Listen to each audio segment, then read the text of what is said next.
Howdy gang. Have you ever found air bubbles inside your pump system?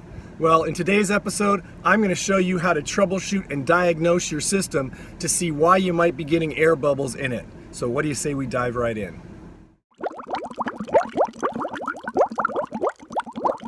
Okay, before we get started, I wanted to remind you to please like this video if you do and subscribe to this channel if you have not done so, and share this channel with your friends who might be looking to save a few dollars servicing their pools as well. So I've had a couple people actually ask me, what do you do about air bubbles in your pump or in your system? And a lot of people think they need to hire a professional to do that. There may be a time to do that, but before you do, there are some things that I do that will help you troubleshoot so that you might be able to save yourself some money and save yourself a service call from some pro coming out and checking it out. The only time you really need a pro is if you have something major broken or cracked, or if you have something in your underground piping or any of your pipes that are buried. And in that case, it gets a little bit more costly and a little more involved. But there are a lot of things you can do that will help you check to see if the air bubbles are coming from anything above ground. And if it's above ground, chances are you might be able to repair it yourself. So don't call the pro yet. Let's go through these steps and see how it goes. So I'm going to take you to a pool and we're going to walk through it really slow. Before we get back to the equipment, I wanted to just touch on a couple things that may seem obvious when it comes to air possibly getting in your system, but I want to be thorough and not miss anything. So the first thing that seems obvious is we want to check the water level of your pool. I'm going to turn the video around really quick. Okay, so what you want to make sure is that there's plenty of water in your pool, and usually you want to make sure it's covering the highest suction port of your pool. Usually that's the skimmer. So if you look right over here, right by where my pole is, right below there, you see an opening. That's a skimmer opening, okay? And my usual standard is that the water should be going halfway up the tile line there and covering half of the opening, all right? So that's what I look for, okay? So that's the first thing. Also, a lot of pool skimmers inside have a little flap. That's a one-way flap that allows water to flow in, but then it stops for water flowing out of the skimmer from the opening, and that's preventing debris from going back out, okay, when the system shuts off. However, sometimes that flap will get stuck closed, and then if it gets stuck closed when the system fires back up, you're going to start sucking air into your system. So that's a possibility right there. So make sure that that flap is free and flows and moves back and forth without being hindered. If not, you might need to replace it or just take it out completely. Again, that's water level. The second thing that I want to talk to you about is your vacuum. Make sure that there is enough suction, but not too much suction on your vacuum so that it moves around the pool, but it doesn't come out of the water. A lot of times people have the suction so high on their pool, it comes out of the water, sucks air, and then you get air into your system, okay? So make sure that those things are in place before you start going through your system. Now, let's go back to the filter and talk about potential leaks. Okay, I am here at one of my clients' pools, and you've seen this one before in some of my other videos. This is a pretty simple system, so it's easy to kind of talk you through, all right? First thing, remember I talked about the suction. This is the suction side of the pool, and I want to make sure that the valves of the suction are open well. And also, if you have return pipes like this, and maybe even more, make sure that the flow is not hindered. Make sure that the valves are open and that your suction is properly open so that it's not causing a strain on your system, okay? So make sure your valves are adjusted correctly. Now, with that said, I'm going to start at the filter and I'm going to work my way back to the pipes that go into the ground, and we're going to check for leaks, all right? Remember, you're going to look for one of two things. You're going to look either for dampness or you're going to look for mineral deposits, both which are an indicator of some kind of leak or seepage somewhere. Dampness, because if the system's been running, you might see dampness. Mineral deposits, which kind of look like the white thing right there, that's actually paint, but it kind of looks like that on a system, and that's just dry water, okay? But again, it could be one of those two things or a combination of the two. So I'm going to start with the filter and work my way back to the pump and into the pipes, all right? First thing, on the filter, I want to check the pressure relief valve. Now this is a sand filter, so it has a head here, or a top here that I can open to replace sand. but this is your pressure relief valve. So I'm looking around it, and I noticed there looked like there was maybe some water at one time, but it's been a long time. And this is all, and this is rusted, but we've replaced that and resealed that so it's not leaking. So I'm going to check the pressure relief valve to make sure, A, that it's closed, and that also there's no mineral deposits or dampness, okay? And again, remember, if you've just opened this and running it to purge it out, you might have water here, so be careful that you didn't create the water spill and then go, oh my goodness, there's water leaking, okay? All right, and again, I'm gonna check around this cover if it's a sand filter. If it's a cartridge filter, you've just got a pressure relief valve, okay? Now, also, cartridge filters and DE filters have a band that's right around the middle of the system. It's called a belly band, okay, of the filter. And you want to check that belly band and around that entire belly band to see if there's any mineral deposits or dampness. If there is, chances are you've got some kind of leak going on there. And a lot of times that can just be fixed by replacing the O-ring inside of it, or you might have to replace the belly band, okay? All right, so remember, I'm not talking about how to fix it, I'm talking about how to diagnose this. Now also, underneath the filter, underneath cartridge, DE, and sand filters, this one, you notice not in the front, it's in the back. Oh, there it is a drain plug, okay? Now, if you check the drain plug, you wanna make sure that there is no minerals or dampness around the drain plug, right? So I went from the pressure relief valve on the top to the belly band, checking that out, down to the drain plug, all right? And in cartridge filters and some DE filters, that plug's a little bit bigger, okay? Now, if you happen to see dampness anywhere in the main body of the filter or the container for the filter, then you might have a break in the actual fiberglass, in which case you're probably gonna have to replace that filter, or at least the holder for it, in which case a lot of times it's just cheaper to replace the filter, okay? Now we're gonna go to what we call the bulkheads, okay? These right here are the bulkheads. It's where the filter attaches into the plumbing or the rest of the system, okay? One is suction, one is return. Don't worry about that for now. What you're looking for is water, dampness, or minerals, and there are none, so we're in good shape. Then I'm going to work my way back and inspect the valve. This is the backwash valve. If you have a cartridge filter, you're not going to have a backwash valve, but you might have a water relief valve that if your pool gets too full, you can bleed off water. So make sure it looks like just a hose spigot. Make sure that that's not leaking. Okay, and I'll try to show you an example of a cartridge filter too. Then I'm going to inspect all the joints and elbows to see if there's any water or minerals or anything like that. And you notice there is nothing on either side. Okay? Then I'm going to continue to trace it. Now this here is a hard plumb that goes down into the, when I backwash the filter, and it goes out that gate. So it's all the way out there, so they don't have water when they backwash their filter in their backyard. So you don't really have to worry about this. It's these right here, okay?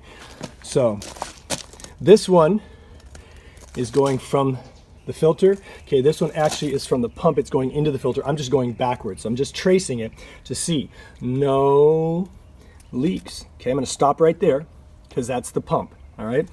I'm gonna go back to here, to this side. These are the return pipes. Comes up from here, which comes out of the filter, up, and then down into the system. And notice, no leaks. Okay, so far I'm in good shape. This is the suction side of my system. And I'm gonna inspect again the elbow joints here, the joints where the valve goes in, and the valve, everything looks good. Then I'm gonna look at where it joins into the suction side of the pump. And look and go, well, there's no mineral deposits there. Now watch this. I'm going to look at, remove this so you can see better. Okay. I'm going to look at the side that goes from the pump into the filter and check, and notice there's no leaks there. No evidence of leaks, no dampness, and no mineral deposits. Now pay attention to this one. I'm going to look at this area right here. This is, and yours might be a little different, but it's where this might be bolted on. But this is the pump, and this is the motor. You want to look around here and underneath it to see if there's any kind of water, dampness, or mineral deposits around or in that area. If so, chances are you have a leaking shaft seal, and that needs to be replaced. Okay? That's when you want to get taken care of pretty quickly, because that can get water into your motor and corrode it and ruin your motor, in which case you got a pretty costly repair. But that's pretty much how you troubleshoot it. Now, there's one other area that we want to focus on. The pump lid, okay? This really is where I commonly see most of the leaks for air. You notice there's no air in the system. There's a little bubble right there. That's probably just trapped in there, nothing to worry about. But you notice when I fire this up, it's gonna get a little loud, okay? There's a little bit of air and it's gonna purge out. But the other thing I check is I check the pump lid, okay? I'm gonna get my tool and take it off so you can see what I'm gonna look for.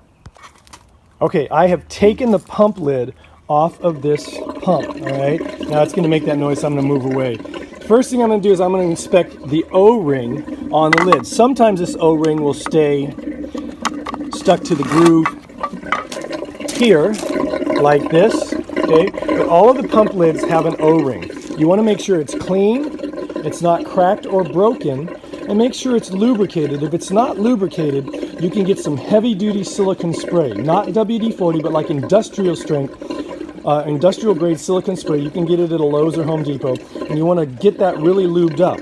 I'm also going to check the groove that this seats into to make sure there's no debris in there, okay? Same thing up here. And in this particular situation, I put this on the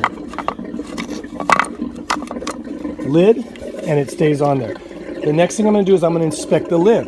Make sure that there's no cracks anywhere. No cracks in the, no cracks in the threads. No cracks in the lid at all. Okay? Even the slightest crack under pressure can cause air to come through. So this one is totally intact. Now I'm just going to do this really quick. Since I'm servicing my client's pool here, I'm just going to clean that out. Close this. And you hear all that air going in there. And I'm going to close this. Okay? All right, hand tight. I don't crank it down. Okay? Now, I'll just fire the system up and then it'll purge the air out and everything. Now, understand this. You can use the pressure relief valve to purge the air out of the filter, but you're still going to have some air in the pipes and everything. So I'd pretty much just let it run and the air purges out through the returns and you'll see air come out of the returns and eventually that air will stop. So I'm going to run to another pool and show you an example of a DE or a cartridge filter and the belly band to show you how I inspect that. Okay? Okay, I wanted to show you an example of a cartridge filter and the belly band, and it's similar to a DE filter. DE filters have a belly band as well. See, there's the belly band. But one other thing I want you to think about also, this is a good example, this pool. This pool has a pop-up cleaning system, so it has a leaf vac canister. And again, I'm still inspecting for leaks and for mineral deposits and dampness, and this one's good. But before I go out and show you something else, I want to you to notice this, okay? So this is a cartridge filter. Notice that it still has a lid here. This is the pressure relief valve. So I'm looking for mineral deposits or dampness. And this is the belly band, okay? This is a two-part container, top and bottom. And so sometimes you might get a leak around there. Remember, this video is not on how to fix those things. It's just how to troubleshoot to see where you might be having a leak. Notice there is the drain plug of that cartridge filter, and notice there's no mineral deposits or dampness around it. Okay? Now, just really quick, a lot of times if you have a leak up here, in this area here, or around the belly band, sometimes that can be fixed by just replacing the O-ring inside of that or lubing the O-ring. It takes a little bit of inspection to take it apart. You're gonna have to take it apart to check. Same thing with the pump lid, and even in here, in between the motor and the pump, there is a shaft seal that sometimes needs to be replaced, and there's O-rings in there around the inside of this that seal it as well. So you might have to check those. Also, these type of valves, there's an O-ring in here, in between here, that helps seal it. A lot of O-rings, right? So a lot of times it's the O-ring that needs to be replaced or lubed, okay? One thing also, this one has an in-floor cleaning system, so this is a good point to make too. If you have the gears or the actuator exposed, you want to inspect that as well to see if there's any dampness or leaks anywhere around it or the lid, okay? Okay, and again, this lid, this belly band, there's an O-ring in there that needs to be lubed, and sometimes it cracks or breaks. Okay, so I wanted you to see all that so you could see those areas to troubleshoot on various systems. And again, remember, I'm not going to show you how to fix those things. This is just to help you diagnose it, and then from there you can move on. So folks, that's my video on diagnosing air leaks in your system. Remember, it wasn't an exhaustive thing. There's a possibility that it could still be an underground type of leak, in which case that's when you might want to call a professional or a company that has listening sound equipment to be able to diagnose where that leak's coming from. But at least you can do the work first to see if there's any leaks above ground that are causing the air to get in. And even if you hire a professional to come and repair it at that point, you'll know what you're looking at, so they don't sit there and nickel and dime you and tell you you need to repair a bunch of things that really don't need to be repaired. Again, I didn't talk about how to do the repairs because that's not what this video was about. It's just to help you diagnose it. So again, take your time, go through the system. You're looking for those potential leaks, and hopefully that'll help.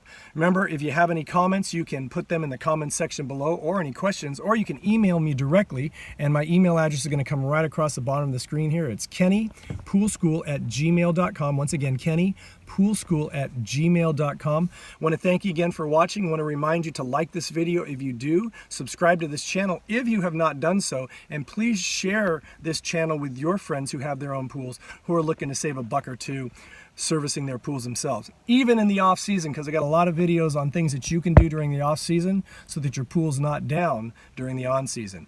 Thanks again for watching, and remember, as always, have fun, be safe, and watch those kids around water always. I'll see you next time.